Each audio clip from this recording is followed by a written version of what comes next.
Allora, prima di tutto i ringraziamenti. E il ringraziamento più grande, naturalmente, perché ha messo a disposizione in maniera intelligente le risorse, l'investimento degli utili che si fanno vendendo alcol, Aperol, che ha finanziato questi 3 anni in cui abbiamo fatto questa scuola di Calafai. Scuola di Calafai che ha dato 2 risultati che avete alle vostre spalle o davanti a voi. A destra la Carolina Maesana, a sinistra la Gondola Facada. 2 barche che non esistevano più. Gli originali ci sono ancora, per esempio della Carolina Palesana, l'esemplare lo vedete qui accanto, questa barca celeste che dovrebbe stare in una città normale, in un museo, è l'ultima esistente delle 5 Caroline che nel 1951 hanno fatto la prima regata storica, volata in 5 persone, non in 6. E abbiamo fatto la copia uguale e abbiamo preso quindi spunto da questo modello. La Gondola Falcade invece siamo andati a fare gli fotografici grazie al professore maestro Lascia Nicolò Zen al Museo Storico Navale e li abbiamo riprodotto in 3D. Poi è stato chiesto assieme a Gilberto Penzo di fare al computer, quindi questa cosa anche non è una cosa normale, nel senso che quello che sono dietro ai ragazzi qua è il cantiere. Il cantiere generalmente viene messo giù dal calafato o dal carpentiere così com'è. Dicevo, il cantiere viene fatto di solito dalla sensibilità dello sferragliolo, non è una cosa che si fa matematicamente. Questo l'abbiamo chiesto al computer e il computer ci ha restituito esattamente questo impianto. Su questo impianto è uscita quella gondola. Quindi grazie ad Aperol che ha trovato il nuovo del tempo, ma grazie anche a chi ha messo in contatto questo progetto con Aperol e quindi affari pubblici. Tutto attaccato, affari pubblici, 2 rappresentanti di alto livello, Tosca e Marina, che poi 2 parole anche loro. Però nel frattempo, Oscar, se mi dai quella cosa che ti ho dato, dobbiamo omaggiare, è giusto omaggiare Tosca e Marina che ci hanno messo in condizione di fare questo e probabilmente anche un prossimo progetto. E la società li omaggia di 2 boccoli, un po' in ritardo, ma 2 boccoli in pelle, conterie, fatte da mia zia che ho 80 anni e che era Mistra. Mistra vuol dire maestra ed era figlia di Mistra. La madre, quando lei sbagliava i fiori, per impedire che comunque li vendesse, prendeva e li buttava in canale. Sono sbagliati e li butti via. Lei poi si è un po' impratichita e quindi le faccio dono a Marina e a Tosca, ringraziandole da parte di tutta la società del nostro corso per il loro grandissimo intervento su questa cosa. Poi,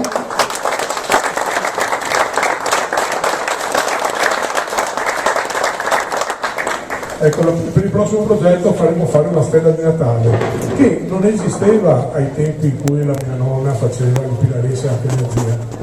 Però siccome le pilarese copiano il fiore, qualunque fiore voi avete glielo date e loro ve lo riproducono in pelle. Quindi faremo la stella di Natale. Poi c'è tutta la parte tecnica e quindi tutti quelli che hanno collaborato. La prima cosa che devo ringraziare sono i ragazzi della 4ª classe degli Scocini che hanno fatto la loro parte ricreando quello che noi abbiamo chiesto al computer, darci esattamente tutte le ordinate. I ragazzi hanno ricreato tutte le ordinate sulla base esattamente di quello che ha richiesto. Questo lavoro che abbiamo messo in mano a loro è un lavoro fondamentale perché sapete che la banca ha il suo scopo principale l'ossatura. Tutto il resto è stato fatto ricorrendo a Nicolò Zen. Per la supervisione tecnica invece, per la storia della barca Gilberto Penzo, che è conosciuto in città come uno che va a vedere il pelo sull'uovo, però poi è anche bravo. E soprattutto poi lo sfero base, ma non vedo Marco, Daci, per mettervi dato il lavoro, che ci ha dato una mano poi per tutte le cose che vanno fatte e per le quali ci vuole esperienza. Però non lo vedo, vabbè, non importa. Quindi una barca che esce corale, adesso io lo so che ci sono tra di voi molti esperti che hanno visto che ci sono degli errori e siccome qua il presidente sono io, di quegli errori me ne assumo ogni responsabilità politica e morale, quindi non andate a cercare il colpevole, se qualcosa non vi piace venite a dirlo a me e poi prendete la strada di casa, perché questa barca deve avere degli sbagli, altrimenti non sarebbe una barca costruita da così tante persone. Quindi ringraziamo di nuovo Apelo, Affari Pubblici, tutto lo staff che ha partecipato, la scuola Cini e poi ci ringraziamo anche noi della società di mutuo soccorso. Perché? Perché in questo posto, che vedete abbastanza decadente, è stato salvato dalla società quando l'amministrazione pensava di buttarlo giù e farci un teatro. Quindi vedete che al posto del teatro noi oggi stiamo qua a riproporre ancora una volta la tradizione veneziana, a riproporre barche che non ci sono più. Non c'è un veneziano vivente oggi che abbia mai vogato una barca così. Oggi sarà la prima volta e quindi vediamo come si comporta. Tosca, vuoi dire due parole? No. Io sì. Grazie ringraziamo ovviamente tutte le persone che hanno contribuito a questo progetto, soprattutto i ragazzi che ci hanno messo l'impegno e la voglia.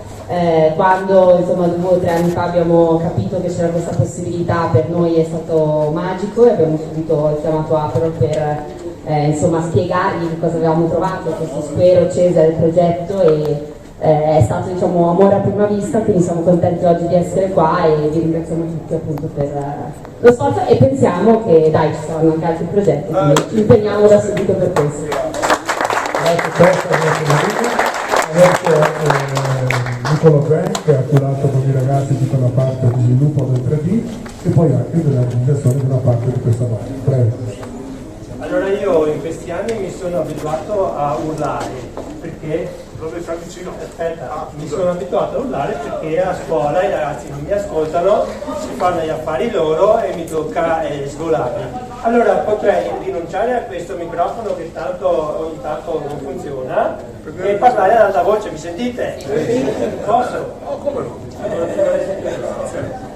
Allora vi vorrei dare la mia visione. Intanto mi piace pensare che questo progetto sia un progetto a 4, vedo 4 soggetti principali. Uno ovviamente è il soggetto promotore, la società di mutuo soccorso Carpentieri e Calafati, che è rappresentata da Cesare, che è anche l'ideatore, no, la mente di questo progetto. Un altro soggetto è il Museo Storico Navale, perché alla fine il Museo Storico Navale sembra che abbia avuto un ruolo molto marginale, semplicemente perché deteneva l'originale che è stato copiato in questa ultima fase del progetto, che è un progetto di più anni, no? Però mi piace che entri in questo progetto perché è quello che noi ci aspetteremmo che sia un museo, cioè il detentore di una conoscenza, no? E quindi che ha l'incarico di preservare, trasmettere, conservare un sapere. Non so se c'è qualcuno qua nel museo, comunque noi in qualche modo lo riteniamo parte di questo progetto. Dopodiché, quali sono gli altri due? L'ultimo è la scuola che io rappresento come insegnante di costruzione, che mi sono occupato un po' di guidare i ragazzi in questo percorso, no? E l'altro non me lo ricordo, pazienza, lo troverò per strada. Ah sì, forse lo sponsor, ecco, avevo dimenticato lo sponsor che rende tutto concreto e possibile. D'accordo, allora ognuno di questi 4 soggetti avrà avuto le sue finalità indubbiamente, no? E alcune dichiarate, alcune non dichiarate. Io però vi parlo delle mie finalità personali, i miei obiettivi personali che poi spero siano vicini a quelli della scuola in cui lavoro. Secondo me qual è la cosa più importante di questo progetto? Secondo me questo progetto ci dovrebbe risvegliare un attimo, perché dovrebbe rendere la nostra comunità consapevole che stiamo facendo una cosa folle, che ci stiamo dimenticando delle barche, ci stiamo dimenticando di come si costruiscono, di come si progettano, no? Di come si adattano e modificano ai continui cambiamenti e perché senza motivo, immotivatamente e irresponsabilmente c'è un totale disinteresse per la caratteristica che in questi anni, in questo momento storico, è al collasso totale. Allora, secondo me, la valenza principale di questo progetto è una voce fuori campo che viene fuori dal tetto dello squero e ci chiede che cosa state facendo, svegliatevi, no? Questa è la valenza principale di questo progetto. Dopo potrei dirvi, ma questo è secondario, che io ho un'altra finalità, che è quella di esplorare e cercare di capire quali possono essere dei sistemi più efficaci di trasmettere quello che so fare, trasmettere la conoscenza sulle barche, su come si costruiscono le barche.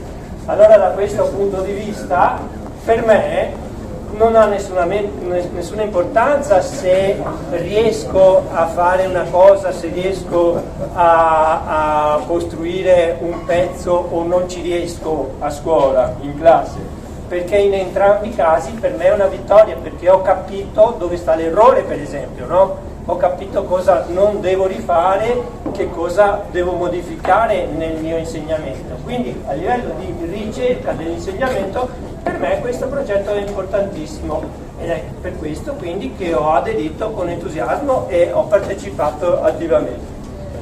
Dopo, ecco, concludo con questa roba qua. Io sono estremamente contento quando alla fine di una lezione sono riuscito a fare un pezzo, d'accordo? In una lezione un pezzo di una barca, sono già contento.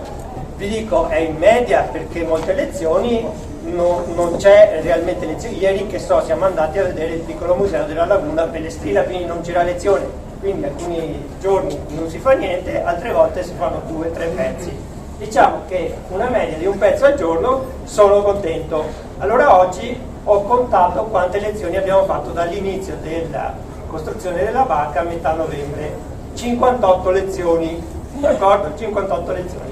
Dicono che la gondola abbia 280 pezzi.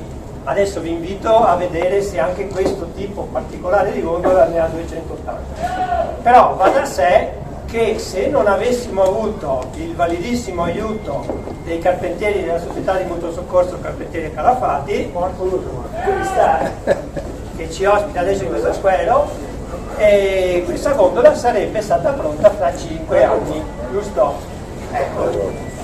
Bene.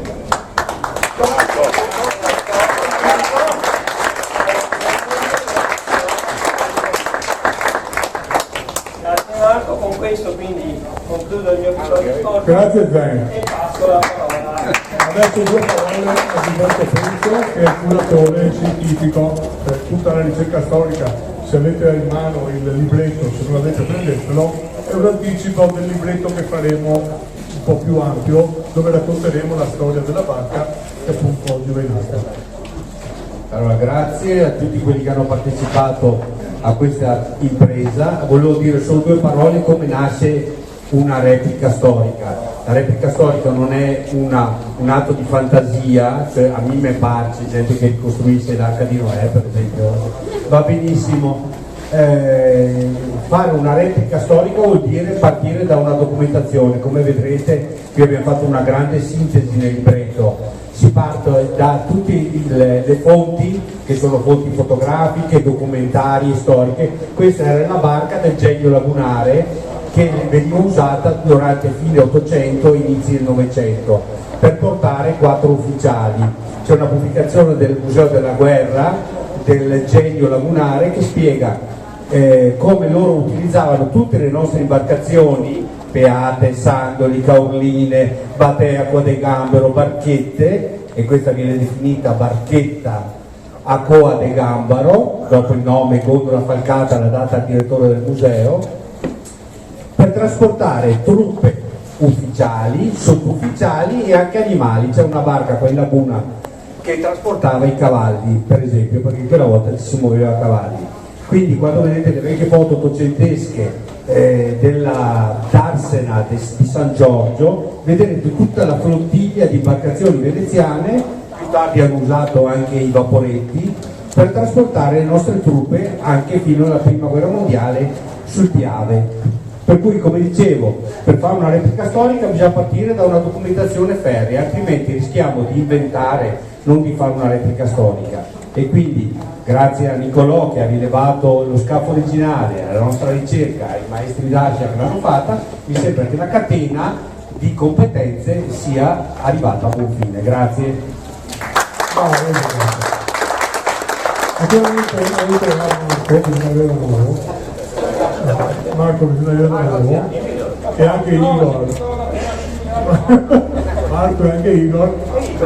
L'ultima parte è importante perché la barca altrimenti non sonovaria, cioè le staremo pure abbiamo a mano.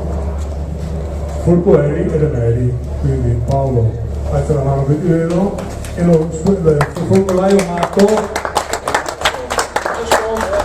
Altri due colleghi non sono potuti venire, il folcolaio Mato ha realizzato la forcola di poppa e Paolo che cosa ha fatto? Remo? Remo, sì.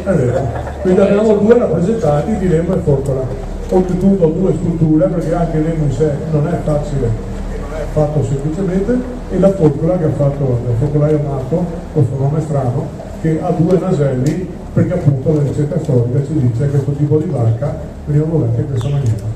Ciò detto, adesso la mettiamo in acqua e siamo tutti testimoni di come sta una barca che non esisteva più, come ci starà in acqua, come si muoverà e soprattutto come verrà vogata. Per la voga ho scelto due, io credo esperti ma non sono sicuro, Gianni Busetto e Roberto Busetto, campioni della storica del 1990, che vogheranno con la maniera apro l'attillata perché non hanno l'XL, si mostreranno e potete vedere sia da là dove il paletto aprirà tra poco di apero per lo spritz, sia da qua potrete vedere la cosa importante: se la vogassi io sarebbe una barca, se la vogano loro due è un'altra barca, eppure la stessa, ma l'impostazione, come loro stanno a bordo, come vedono la traiettoria subito, la renderà una barca diversa, per cui guardatela come la portano loro e poi guardate come la portano gli altri.